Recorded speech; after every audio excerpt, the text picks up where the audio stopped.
In today's video, I'll show you how to install mods in Mafia Definitive Edition. Check my video description for the script to download link. Select the download option. Select create download link. Select download. Once download done, select this folder icon, right click on the downloaded file and select pin drawer and select open with pin drawer. Right click on the game and select open file location. And drop these two files inside of a game folder. Once done, launch the game. Once you are in game, press the F4 to open up this trainer. Using the up arrow and down arrow, choose option. To select option, press enter. To go back, press the backspace key.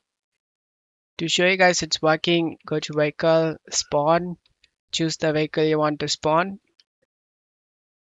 To close this menu, press the F4 key. And now you can enjoy the game. I hope this video helped you. If the video helped you, don't forget to leave a like and subscribe. Thank you.